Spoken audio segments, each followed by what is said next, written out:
இராணுவ வீரர்கள் வந்து அவங்க பணியாற்றுற இடம் வந்து அந்த அந்த கிளைமேட்டில் நீங்கள் ஒரு 2 மணி நேரம் நின்னீங்கனாலும் சோழி முடிஞ்சு போவீங்க. ஏன்னா அவங்க நிற்க வேண்டிய இடம் பயங்கர பனி பிரதேசத்தில் வசிக்கிறதுனால அவங்களுக்கு ஒரு பாடியை வார்மாக வச்சுக்கிறதுக்கு ஒரு ஒரு அளவு கொடுக்குறாங்க.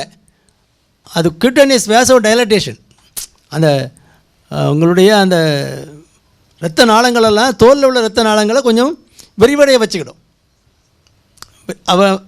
குளிர் சுருங்க வைக்கும், இது விரிவடைய வைக்கும். அதனால் ஒரு கவுண்டர் எஃபெக்ட் இருக்கனால அவங்க வந்து அந்த சூழ்நிலையை சமாளிக்க முடியும். ஓரளவுக்கு அவங்க உடல் பாதிப்பு இல்லாமல் கொண்டு போகிறதுக்கு அவங்களுக்கு அது தேவையாக இருக்குது. அந்த இடத்துல அந்த வேசோ டைலட்டேஷன் இருக்கனால அதுக்கு அந்த 2 அவுன்ஸை தாண்டி போனீங்கன்னா மூளையில் வந்து ஹையர் ஃபங்க்ஷன் போயிடும். எதை பேசணும், எதை பேசக்கூடாது, எதை செய்யணும், எதை செய்யக்கூடாதுங்கிற ஃபங்க்ஷன்லாம் போயிடும். மனுஷன் வந்து மிருகமாயிடுவான். பார்க்குறீங்களா, ரோட்டில் குறுக்க வரான்ல, டமார்னு அப்படி பார்த்து போடா ஒரு மாதிரி வர்றான் அப்படின்னு நம்ம தூரே பார்த்துடலாம். ஏன்னா சடார்னு குறுக்க சாடிடுவான், அந்த மாடு சாடுற மாதிரி. அதனால் அந்த ஹையர் ஃபங்க்ஷன் போயிடும். எதை செய்யணும், எதை செய்யக்கூடாதுங்கிறலாம் இருக்காது. சும்மா ரோட்டில்னு ஒன்று கடிச்சிக்கிட்டு நிற்பான், என்ன வேணாலும் பண்ணுவான். முதலாளிகிட்ட ரொம்ப பவ்யமாக ஒரு வார்த்தை கூட பேச மாட்டான். தண்ணியை போட்டு வந்தானா போவே அவன் வேலையை பார்த்துக்கிட்டு.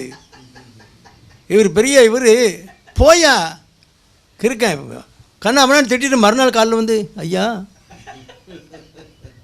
ஏன் நேற்று ஏதோ பேசிட்டேன்னு சொன்னானுங்க, மன்னிச்சுக்கிங்க, மனசில் வச்சுக்காதுமா. பிச்சைக்கார பயல்களுக்கெல்லாம் பெரிய வீரம் வந்துடும். அதனால் அது அந்த கிறுக்கு பற்றியெல்லாம் வந்துடும். அவன் ரிட்டையர்மெண்ட்டுக்கு அப்புறமும் அவன் அதில் அடிக்ஷன் ஆகிடுறான். அந்த மிலிட்ரியில் வேலை பார்க்குறவன் ஆல்கஹால் வந்து அடிக்ஷன் பொட்டன்சி உள்ளது. ஆல்கஹால், ஸ்மோக்கிங் எல்லாமே அடிக்ஷன் ஆனது. அது இல்லாமல் இருக்க முடியாது. அந்த பிரெயின் வந்து சரியாக வேலை செய்யாது. அதனால் அவனுக்கு கொடுக்குறான். அவன் அதிலே பழக்கப்பட்டுட்டான். ரிட்டையர்மெண்ட்டுக்கு அப்புறம் அவனுக்கு இது போட்டு ஆகணும். கொஞ்சம் அவன் வந்து கொஞ்சமாக தான் குடிப்பான்.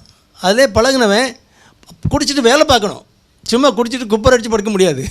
அங்கே மிலிட்ரியிலலாம் படிக்க முடியாது. தொலைச்சி பெண்டை கலட்டிடுவான்.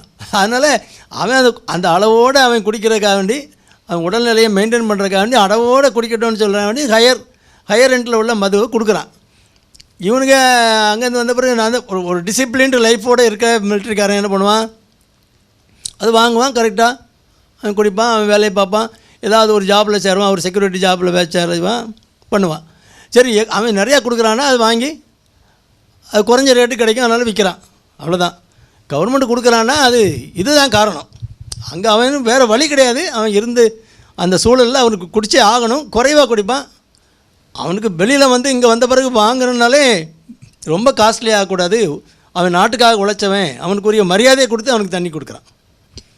இந்த மரியாதை கட்ட பிள்ளைங்க அதை வாங்கி குடிச்சு விட்டு கூப்பரை அடித்து படுத்துக்கிட்டு ரோட்டில் குறுக்கே வந்துக்கிட்டு. அதனால் இதான் காரணம் தான். கவர்மெண்ட்டே கொடுக்குற காரணம் இது. ஏன்னா நமக்கு நாட்டுக்கு உழைச்சவனை அவனை அதிலே அடிமை ஆக்கிட்டோம். அதனால் ஏழியராகவே ரிட்டையர்மெண்ட் கொடுத்துருவாங்க. அவன் ஒரு நாட்டுக்காக தியாகம் பண்ணவன் அவனுக்கு இந்த காரணத்துக்காக தான் கொடுக்குறானே தவிர தண்ணி அடிக்கணுங்கிறதுக்காக கொடுக்குறது இல்லை. நீங்கள் அதை தவறாக எடுத்துக்கக்கூடாது.